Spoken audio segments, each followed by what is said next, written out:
जहां पर भी के लिए दिखे या फिर इस तरह के कारक में को दिखाई पड़े आपको, जब आपका कर्म जो है, जब आपकी संज्ञा जो है वो कर्म में नहीं है, मतलब जिसके ऊपर एक्शन नहीं हो रहा है, वहां पर आप फॉर या टू का इस्तेमाल करते हैं। अब फॉर या टू में से किसका इस्तेमाल होगा, के लिए या को के लिए, ये कोई निश्चित नहीं है। इन दोनों के लिए इन दोनों का इस्तेमाल हो सकता है। तो ये बात और जानने की है। ऐसा नहीं है कि के लिए फॉर होगा, को के लिए टू होगा, ऐसा नहीं है। बच्चों के लिए खिलौने, इस तरह का अगर सेंटेंस दिखता है, जैसे वह बच्चों के लिए खिलौने लाया, सो ही बॉट, सॉरी खरीदा नहीं, लाया, ही brought the toys for the children. So यहां पर इस के लिए हम फॉर का इस्तेमाल कर रहे हैं, लेकिन अगर हम कहें कि वह उसके लिए, उसने राहुल को तोहफा दिया, तो उसने राहुल को तोहफा दिया अगर हम इस्तेमाल करेंगे तो हम बोलेंगे he gave a present to Rahul. तो उसको के लिए हम टू का इस्तेमाल करेंगे। सिमिलर टाइप का कुछ है कि वो बच्चों के लिए खिलौना लाया, उसने राहुल को तोहफा दिया, तो वहां पर हम सिमिलर टाइप का स्ट्रक्चर है। लेकिन हां, एक और अंतर दिखेगा, यहां पे के लिए था, यहां पे को था। खैर, इस बात का ध्यान रखना है कि के लिए या को के लिए टू और फॉर नहीं आ रहा है। ये दोनों शब्द इस्तेमाल होंगे इन दोनों शब्दों के लिए, कहीं कहीं एग्जाम्पल्स में आपको मिलेगा। वह बाजार को गया, हिंदी में हम ऐसा नहीं सेंटेंस देखते, हम ये बोलते हैं वह बाजार गया, या हम बोलते हैं वह घर गया। वह बाजार गया या को गया का ट्रांसलेशन होगा, चाहे को हो चाहे ना हो, he went to the market. जब भी हम कहीं किसी डेस्टिनेशन, किसी मंजिल पर पहुंचने की बात करते हैं, ये हमारी वो मंजिल है मान लीजिए आप, इस मंजिल पे जब हम पहुंचने की बात करते हैं तो जो शब्द इस मंजिल को बता रहा होता है, जैसे यहां पे बाजार है, वो शब्द बता रहा है ये मंजिल कौन सी है। उस मंजिल के साथ, उस मंजिल के इंग्लिश ट्रांसलेशन के साथ हम हमेशा टू का इस्तेमाल करेंगे एज अ प्रीपोजिशन। ये एक रूल है जो याद रखना होगा।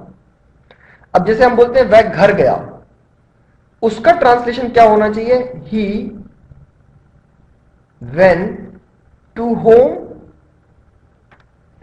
लेकिन ये एक एक्सेप्शन है इंग्लिश में, जब भी हम घर के संबंध में जाने की बात करेंगे ये टू नहीं दिखाई देता है, हम बोलेंगे ही वेंट होम। सो बस इस होम को छोड़कर बाकी सब जगह आपको टू दिखाई पड़ने वाला है, कहीं पे भी जाने के संबंध में, कहीं पर भी पहुंचने के संदर्भ में।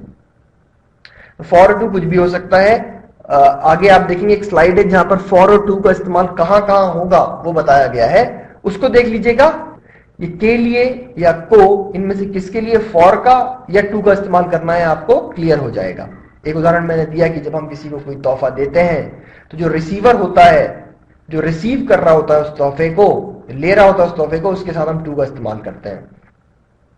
लेकिन यहां पर जब हम कोई चीज किसी व्यक्ति के लिए लाए हैं या फिर वह चीज उस व्यक्ति को बिलोंग करती है, मतलब उस व्यक्ति की है, तो वहां पर जो भावना है इंटेंडेड टू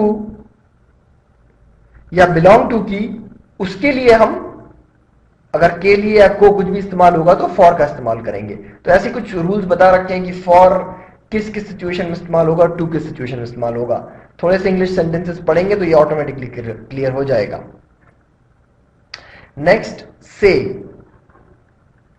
अब देखिए आप, एक और कारक है जिसमें से का ही इस्तेमाल होता है, लेकिन आप यहां पर देखेंगे कि जो से है ये या तो किसी एक टाइम से दूसरे टाइम के बारे में हमें कुछ बताता है, या ये जो है शब्द ये हमें एक जगह से दूसरे जगह के बारे में कुछ बताता है, या फिर ये शब्द हमें किसी निश्चित समय से या किसी अंतराल से किसी काम के होने को बताता है। वैसे में से का इस्तेमाल जैसे कि आपने देखा था करण कारक में से का इस्तेमाल हो रहा था, लेकिन वो इस्तेमाल किसके साथ हो रहा था? जिससे क्रिया हो रही थी, जिस इंस्ट्रूमेंट से क्रिया हो रही थी। यहां पे इंस्ट्रूमेंट कुछ नहीं है, यहां पे एक ड्यूरेशन अगर बताया गया है उसमें से का इस्तेमाल होगा, जिसके लिए हम फॉर का इस्तेमाल करेंगे। किसी निश्चित समय से आने जाने या किसी निश्चित समय से अगर कोई घटना हो रही है उसको बताने के लिए हम से का इस्तेमाल करते हैं। जब ये निश्चित समय एक निश्चित अंतराल में बन जाता है, अंतराल मतलब पीरियड ऑफ टाइम, कुछ घंटे, कुछ, जैसे एक तो हो गया 4 बजे या जनवरी से, ये हो गया पॉइंट ऑफ टाइम, निश्चित समय। एक हो गया 4 महीने से या 4 घंटों से, ये हो गया पीरियड ऑफ टाइम। तो उस निश्चित समय के बारे में अगर बात हो रही हो ड्यूरेशन के टर्म्स में, तो हम इससे का इस्तेमाल करते हैं, जिसका ट्रांसलेशन आप यहां कहीं पे देखोगे, पीरियड ऑफ टाइम के लिए फॉर बन जाता है, पॉइंट ऑफ टाइम के लिए सिंस बन जाता है। और जब एक जगह से दूसरी जगह के संबंध में बात हो रही होगी तब वो फ्रॉम बन जाता है। तो देखते हैं क्या क्या है।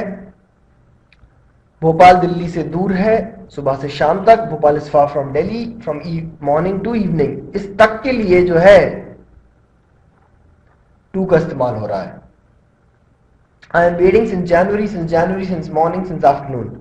मैं जनवरी से इंतजार कर रहा हूं, इससे के लिए सिंस आया है। I am waiting for 4 hours, 4 घंटों के लिए फॉर आया है, जैसा कि हमने आपको बता रखा है। तो उम्मीद है यह याद रहेगा आपको। नेक्स्ट हम पढ़ते हैं कि ये एक और संबंध बोधक कारक है, सॉरी संबंध कारक है। यहां पे जो संबंध बोधक होंगे वो का, की, के होंगे, जो किसी एक चीज या किसी एक वस्तु का रिलेशन, संबंध किसी दूसरी वस्तु या व्यक्ति से बना रहा है। तो का, की, के अगर होगा तो आप समझ जाएंगे कि हम संबंध कारक में हैं, जिसके ये 2 ट्रांसलेशन हो सकते हैं। नाउन्स मतलब जिस नाउन का हमें ट्रांसलेशन करना है वो, साथ में उसके एक, इसे बोलते हैं अपोस्ट्रोफी एस, एक ऊपर वाला कॉमा लगा के हम एस लिख देंगे। तो इसका मतलब होगा कि ये उस नाउन का है। अब जो भी वो सेंटेंस बनेगा, तो लिविंग ऑब्जेक्ट के साथ हम ऐसा करते हैं और नॉन लिविंग के साथ हम ऑफ लगा देते हैं सिंपली। जैसे वह राहुल का भाई है, राहुल यहाँ पे एक लिविंग ऑब्जेक्ट है, एक सजीव चीज है, उसके साथ हम बोलेंगे ही इज राहुल्स ब्रदर। उसके बाद ये दूसरा सेंटेंस आप देखोगे जहां पे हम लिख रहे हैं भोपाल मध्य प्रदेश की राजधानी है, उसका जब ट्रांसलेशन हम देखेंगे तो हमें दिखाई पड़ेगा Bhopal is the capital of Madhya Pradesh. So is the capital of Madhya Pradesh, of की जगह आ गया ऑफ। आपको अगर याद हो तो हमने एक रिलेशन बताया था पहले, NP-PN हिंदी में होता है, जो कि उल्टा हो जाता है NP-NP। सो मेन जो शब्द है जो संबंध बोधक के पहले आ रहा है, वो शब्द अब संबंध बोधक के बाद में चला जाता है, और जो ये संबंध बोधक के बाद जो संज्ञा आई है, जिसके साथ वो संबंध, जिसके साथ वो इस संज्ञा का रिलेशन बैठा रहा है, वो जो है वो पहले आ जाता है। सो NP-N, NP-N, P मतलब प्रीपोजिशन या पोस्ट पोजिशन प्लस NP, तो NP-PN विल बिकम NP-NP। तो ये याद रखिएगा, ये काफी परेशानियां सॉल्व करने वाला है। जब हम किसी एक स्थान से जाने की बात करते हैं या किसी एक स्थान पे स्थिति को बताते हैं, वहां पे हम मैं या पर का इस्तेमाल बहुत करते हैं, जिसका इंग्लिश में ट्रांसलेशन मैं का इन और एट है, और पर का ट्रांसलेशन ऑन और एट है। सो इन आप देखेंगे कि इस्तेमाल होगा जब हम बड़े शहर की बात कर रहे होंगे, बड़ी चीज की बात कर रहे होंगे जिसमें चीज रखी गई होगी। एट जब हम किसी एक छोटे स्थान की बात कर रहे होंगे या फिर एक फिक्स्ड प्लेस की बात कर रहे होंगे। तो आप ऐसा भी बोल सकते हो कि छोटे स्थान को इस छोटे स्थान को इस बड़े स्थान में एक तरह से भिन्न माना जाता है, वो कहीं पे भी हो सकता है, ऐसा माना जाता है। तो ऐसा सिचुएशन यहां पर भी होगा। जब इसके अंदर वाली चीज के बारे में बताया जाएगा तो एट इस्तेमाल होगा, जब इसके अंदर वाली चीज के बारे में बताया जाएगा तो इनका इस्तेमाल होगा। जैसे राहुल मुंबई में रहता है, मुंबई जो है एक बड़ी जगह है, बड़ा शहर है, सब पहचान जाएंगे। So Rahul lives in Mumbai. किताबें टेबल पर हैं, books are on the table, किताबें टेबल पर हैं, यही बता रहे हैं हम।